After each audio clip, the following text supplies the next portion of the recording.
Both of us need. Yep. Kick it up. Yep. Thanks. Kick it off. Okay. Let's go. Let's go. All right. All right. So welcome to RoboCoders Judgment Day. Spec-driven AI coding tools face-off. Good news, no face-off. Generally, this talk is 3 hours long. We're going to do it in 25 minutes, so it's going to look a little bit different. We really tried to fit it into 25 minutes. The shorter we got was an hour. So that's kind of a very far away from what we need to do. The good thing is that the video that Baruch was talking about, 3 hours video, is actually available somewhere on the internet. Yeah, so. we will show you where it is. We will show you where it is. All right, so we're going to talk about two tools today because we don't have a lot of time. Both of them are very spec-driven centric. The one is GitHub Spec Kit. That is available for a couple of months by now, making very interesting progress in the domain of spec-driven development. And the other, which makes all the news yesterday and today, is Amazon Kiro. So don't despair if you are not seeing your favorite tool right now. Like I said, look it up, this video that we were doing, and you might find your tool. Today we're going to focus on these things because Kiro has opinionated way to handle spec-driven development, and Spec Kit is something also opinionated, but seems to be kind of available across the IDs. You don't have to. So basically, if you want to use Kiro spec-driven development, you use Kiro. If you want to use Spec Kit-driven development, you can use it in almost any IDE or tool, but we'll talk about it. Who we are? My name is Baruch Sadogurski. I'm a head of developer relations at TaxCare. We do awesome t-shirts. By the way, it's Wednesday, my dudes, if you didn't notice. Literally, it's Wednesday.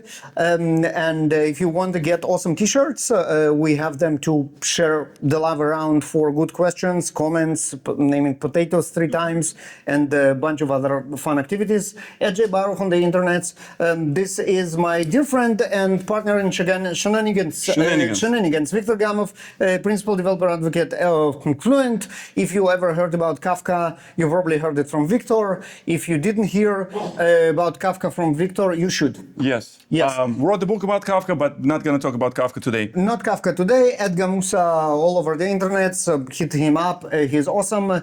Java in AI space. Interesting choice. One of the reasons why we're going to say some of the nasty things about the state of AI that we're going to say is because of our Java background. Basically, we think that state of AI now is a pile of smoking things, markdown files. Yes. Pile of smoking markdown files. Yes, exactly, which is terrible. It shouldn't be that way because we are Java developers. And okay, you go to shownotes.taxcare.com. In a couple of hours, you will see there a page dedicated for this talk. Yes. It's gonna have. Also AISystemEngineering.com. It will have the slides, it will have the video that we're recording right now, it will have all the links to everything that we're going to talk about, and it will have a raffle to say thank you for being here. There is a QR code. This QR code actually takes you to a previous version of this talk, which is like 3 hours, and expect a new version of this talk in the same space later today. All right. So, as you know, spec-driven development is all the rage. Everybody is speaking about it. Only today, in this conference, there are at least 3 talks about Kiro, for example, and this is one of them. There was a workshop yesterday, and there is tons of content about it. And there was no previous agreement about this, so that we're going to take this tool, or they will going to take this tool and talk about it. It's just awesome. That's why the good people pick it up and start using it. What is spec-driven development? What is spec-driven development? Yes. It's a process where you have a few steps. One step is that you need to define requirements. So your application, you becoming more as a product manager. And as requirements needs to be good. If you have bad requirements, we have a slide for that about bad requirements. After we define requirements, we need to go to define a plan. How we're going to be solving those requirements, and usually it involves some of the design decisions, like how the components would work, For example, if you make a beef stew, one of the steps will be boil your potatoes. Boil your potatoes, yes. That will be one of the steps. Second, and the third thing is that we can break down this into particular tasks that will be used as an implementation. So a little bit of waterfall-y kind of like a style of doing And things. the tasks, opposite two steps, will be with the potatoes, will be wash the potatoes and then put them in water. Before that, and, exactly. Yeah, exactly. Yep. And then after we did Hopefully, the we tasks, have an autonomous ability to implement those tasks. So the next step will be let the AI implement those tasks, right? Yeah. So that's in a nutshell what those tools do. Kiro and Spec-it do it a little bit differently. You will see the difference soon, but that's kind of the big thing, right? So what do we have in store? Basically, this process formalized to different degree in both of those tools. how are we gonna validate that what we're getting right things? Kind of like one of the things would be, the code reviews, right? So we have our requirements described. We have the tasks specified. The tasks are linked to our requirements. So good, right? So we can take the code. So this is a very good question, right? In the end of the day, we did all this process and we ended up with code that does something. How do we know that this code actually does what we want it to do? I mean, last we looked at the steps. Yeah. And the steps looks great. Next thing we know, we have code running. How do we know? What do you do? What would you do? What do you do? It's not a rhetorical question. How do you know? Review the code. Review the code. Thank you very much. Now there is one thing that developers hate, and that's reading someone else's code. Yes. Nobody had time for that. And that excludes your code from 6 months ago. So what about, so we're doing this like AI thingy. What about if the AI will validate our code? Wait a second. I have more jokes about reading your own Okay, code. okay, so more jokes. Right. So why do we actually? But right. So we said like we hate reading other people's code, but code reviews actually exist and work, right, to some extent. Now, why? Why are they work? Because mostly professional courtesy. We have a colleague that wrote some code, like Victor wrote some code. They made a pull request. I don't have time for that. I'm in a completely different context. I secretly hate this guy for doing that. But I'm going to review the pull request because he's my colleague. I need to eat lunch with him tomorrow, and I'd better do it. You know what my code review will be? Looks good to me. Yeah, ship it. LGTM. LGTM, ship it. Right. Now, so generally code reviews are not good. Now, remove the human that you respect from the loop. What are the chances that someone is going to do a proper review of the code that the AI wrote? Not much. But Victor had an idea. Yes. So we're doing AI. It's like smart enough. Yes. So How about we're gonna ask AI to validate this? Oh, there was something like some way to validate that code does what we want. Anyone has any ideas? Something starts with T. Theorems. Tests, maybe? Yes. Who said the test? Tests. I think we have That's a great idea. It's a T-shirt. It's a T-shirt, definitely. Yes. Whoever Come for this card after this session. You'll get the came up with T-shirt. This test thing deserves a T-shirt. This is Absolutely. great. Absolutely. Now, what is the who's going to write the test? AI? AI is going to write Like the test. we vibing. Right? Now, so basically we have AI writing tests for the code that AI wrote. What can possibly go wrong? AI rates itself. It's saying it's incredible. It's good. It's fantastic. It's perfect, That's absolutely right. right? So, I mean, humans will write tests based on specification and won't adjust them to the bugs in code. AI is definitely going to do that. Circular verification is terrible. And if you ask AI to write tests for their code, they're going to play with both of them until it all passes, even if it doesn't make any sense. Don't do what you need, not related to the specs that you asked, and very, very far away from everything that you wanted to do.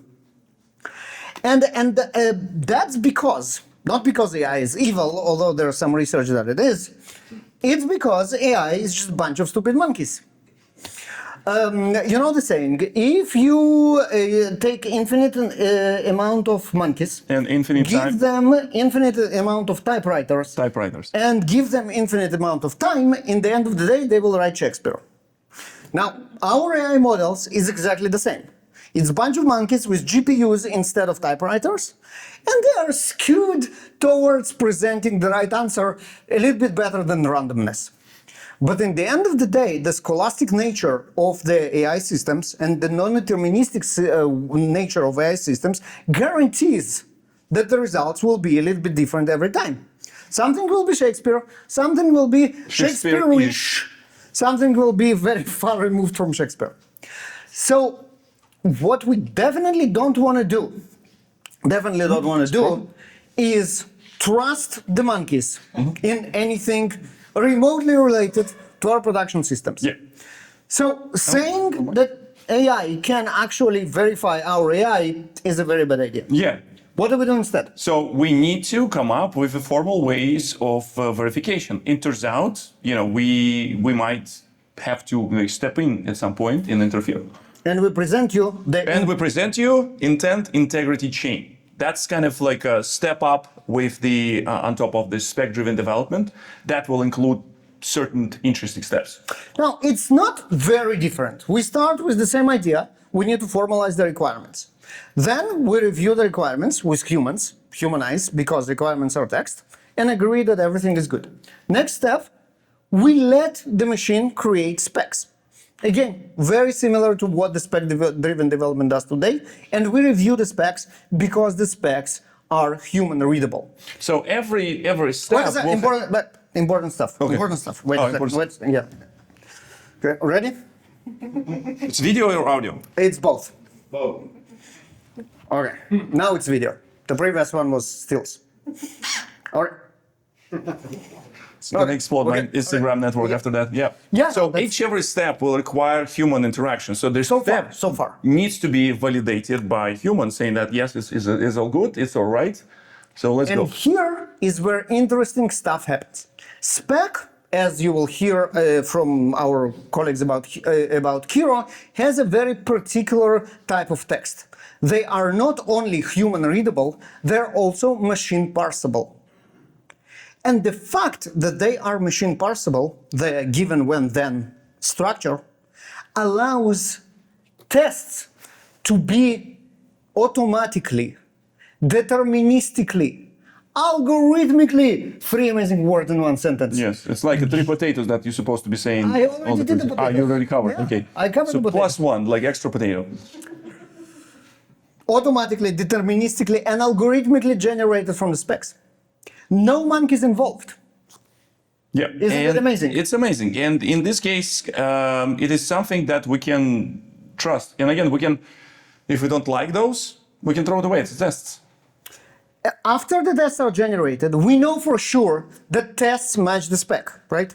We know for sure that spec match the requirements. And call my bullshit if you don't agree with me that we know it for sure. And once we have the tests nailed down, we can ask the monkeys to write code until our tests are passing. Yes? Are you referring to only technical specs or also functional and non-functional specs? It's a very good question. The area of how do we write the specs so they will cover functional, non-functional, and any other types of requirements in the same format of given when then, it's an open question. You probably can cover more than 90%. Even load requirements, even security requirements, all can be formulated in given when then structure. There are probably some requirements that couldn't. And can we come with a better way of speccing? Probably. At the moment, this is what we have. All right, so this looks good. Let's repeat it now with colored arrows, because this is what we do. Okay, so software definition documents are prompt. LLM create the specs. Everybody read the specs and approve and agree that the specs represent the requirements. Algorithm generate the tests, no monkeys involved.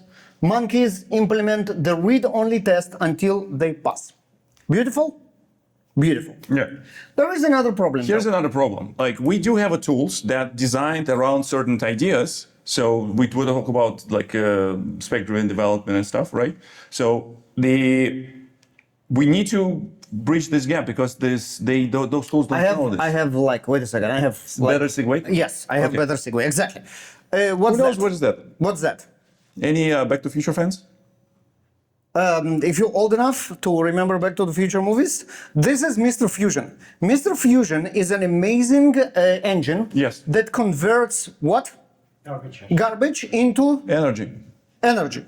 What we have with AI, and that's my best joke of the day, I promise you, is inverse Mr. Fusion. We put in a lot of energy and get Garbage. garbage. Huh? Yeah, Huh? exactly. Right? Yeah, Exactly. landed perfectly. Now, I bet you all can relate, right? For sure. One of the reason is where our LLMs get the knowledge. How many of you know what's the B stands in GPT? No one? Pre-trained. Pre-trained. What does it mean? Means So that you don't have to train it for each individual user. It means Yes. that the training is over. Training already happened Because it's the pre. moment you already started. It's pre-trained. And the problem with that, this usually signifies certain like cutoff date. So the certain date in our reality that corresponds to all the events that happened like before this date. Okay. Meaning that it doesn't know about Java 25 maybe because the model was trained before the release of Java 25. Or new version of Spring Spring Boot, Boot 4. or put your own framework in it. Closed source that AI never heard about it. Especially enterprise repositories that have your corporate code that would be, you We never need to be. speed up. Yeah. Okay, right. So pre-trained model knowledge is nice, but not enough. One of the reasons of inverse fusion. General web search, our modern tools can search web and give you results. It's nice, but probably not good enough because there is tons of garbage out there, incorrect information, answers on Stack Overflow, and other improper sources to look at. What about we teach our AI to read the manual? Make AI read the manual. How about this? Yeah. How do we do it? There are a couple of ways. First is Victor. First, we think that we're using the how it's called the server that already pre-cached or indexed some of the documentation around the world. So Context 7 is a great service that exposes some of the information to LLM through MCP server. It's the topic for another talk, but essentially think about this: LLM will be able to speak and find any information about any library in the internet. Super useful tool. Incredibly simple and just works. Two downsides of Context 7. First, only public knowledge, only public APIs, only public libraries. Yes. You won't put your closed source libraries to Context 7 to like serve the entire internet. And the second is only latest version. Yep. If now you are stuck on older version of software that may be not supported anymore or end of life, first of all, you need tax care services, so talk to me. And second, you won't find the documentation in Context 7. What you can do then is Tessl. Thank you, Tessl, for hosting us in this conference. So Tessl, think about it as your both external public source of knowledge for AI, but also cached private in-house source of knowledge for AI. You can put there your closed source libraries, you can put there not the latest version, you can use Spring Boot 2, you can use Spring Framework 4, you can use Java 8 documentation for there, and then your AI will know all that and will know it perfectly. All right. So, you ready to fix spec-driven development? Yes. Let's do let's it. We fix have 6 minutes. 6 minutes. It's probably perfect time to fix spec-driven development. First of all, we have a Kiro here. The one I personally like about this, it has a very nicely integrated AI components that will, since we're working on this particular feature, is application that needs to communicate through REST interface with the bulb and light the bulb with the color light that this application will read from webcam. Don't think about this right now. Find the video on the internet. It's actually pretty fun. We have it around. Reason why we bring this bulb, because it's some sort of like obscure library that LLM probably don't know how to use. However, we can, use all the tools that we described. So first thing is that the Kiro has support for Context 7. We need to explicitly tell it how to do this. And one of the ways how you can do this in Agentic IDEs is using things called steering or guide rails. Different IDEs call it differently. For example, this steering which says there's a critical rule. Before writing any code, you must always consult MCP, Context 7 MCP for library-specific APIs, patterns, and best practices. So every time when it will try to code, it needs to follow this rule. You see, because it's all capital, all caps, so meaning that it's important thing that the model needs to take seriously. Very important. So Caps. we have now we have the spec-driven development here. So we have requirements, we have design that was generated. See, even like some ASCII art for generating. Solid design. Solid, but broken. But anyway, so their specification has like different methods what to invoke. So basically we have it, and most importantly we have a task list. What we don't have? We don't have tests. Yeah, we don't have this generated test thingy. Terrible. For that matter, we do have the concept of the agent hooks, where we can put these some generic prompts, and in this particular case, prompt will say something like this. Let's go hooks, put it here, and essentially what it says: create, read requirements, read design, and now create test files following TDD principles. That should be blah, blah, blah executable, covered all the stories in requirements, a proper testing framework based on technical stack. So it will, we can say specific framework, but in this particular case, we're saying like, choose whatever. Want to do JUnit, go for it. If you want to do test in G, it's up to you. So we'll go into this. The hook for this? Oh, the most importantly, that every time when we will be updating tasks, this is like the task file that will include our tasks, we will run this hook. So I will go and create this hook and show you how this would work in this integrated UI. So I'm going in to say like my task list. We'll give it a moment because the conference Wi-Fi and we're in the basement. So hopefully it will. Okay, hook was created and it will automatically trigger whenever we should say not created by saved. That's one of the things that. So if I will run this task, in this particular case, set up the project structure, so I'm expecting this will go and generate some tests for me. So task in progress, so it will go ahead, create the Maven dependencies, Spring Boot, blah, blah, blah. And we automatically see in here that auto-generate TDD tests, and it would be queued, meaning that there is a task in queue that will be executed here. And after that, we're going to invoke those things back to. All right. And yep. All right, test kit. I have test kit running with GitHub Copilot in Visual Studio Code. Test kit can run in tons of different models, AI tools, Claude Code, like really everything that you can think about in any editor, Cursor, Windsurf, etc., etc. And this, what you see here, are the suggested actions. Oh, thank you. Where is it? I need to do this. Now I need to do this. Come on. Where is my... Okay, here we go. Sorry about that. Yeah. So those are the commands that I can run as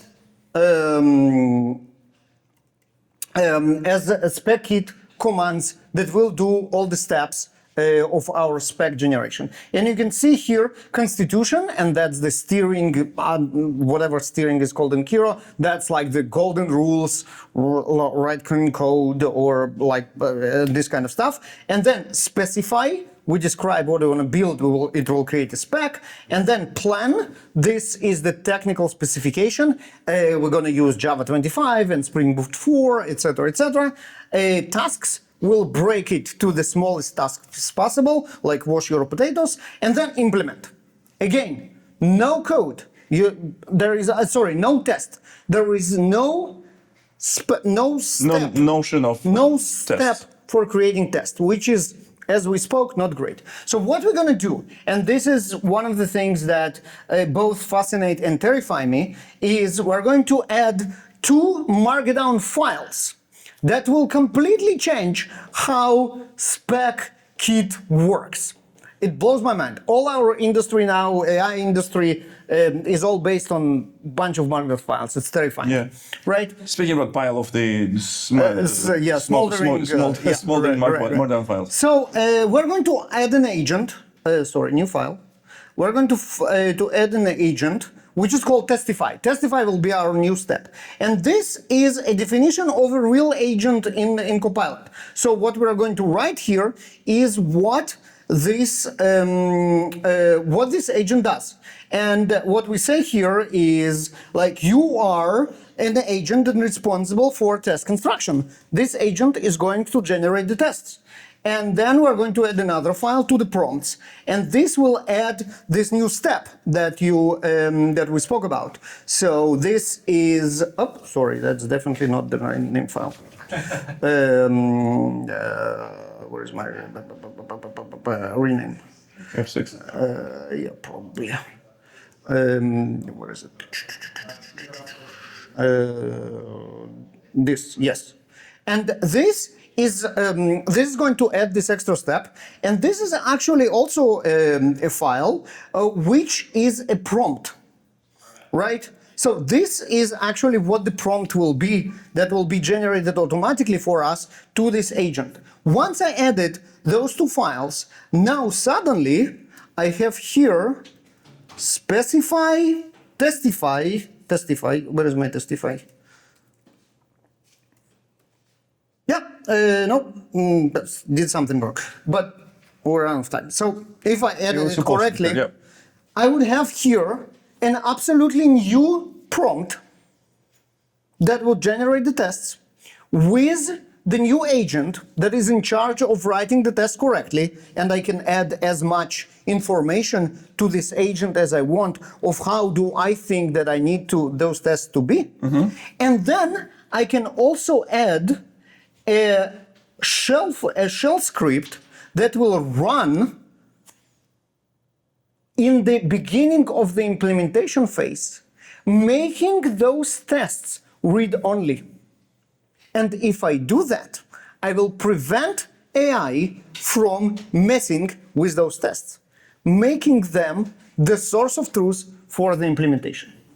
One more thing that I wanted to add, and that's correct for Kiro as well, is our ability to switch models between the tasks. You probably don't think about it, you just run it with one model that you like. But if you do that, you benefit from two things. First, there are better models for different things. Thinking about spec, you might use a more heavily reason-skewed model, maybe ChatGPT 5.1. When you run tests and generate implementation, you might want a coding model. For example, Sonnet 4.5 or GPT Codex or any other one. Can I say something in defense of this, like a pile of markdown smoldering files? You have -3 minutes. Yeah, so we talk about this a lot, but I think it also gives us some benefits, like a portability of the things, so we can move between different ideas since we're using the same information and it's going to be our source of truth for doing the things, right? I'm Edge Baruch, this is Gamusa, this is AI Native DevCon. Use this hashtag when you raving about this amazing talk. Also use intent integrity check, the chain hashtag, and shownotes.tasker.com in a couple of hours, AI system engineering in a couple of hours. All the videos already there, and, like 6 hours, 3 hours video is there. 3 hours video, an hour video, whatever you like. Now it will also be 25 minutes. Thank you very much. We're out of here. Yeah. Thank you.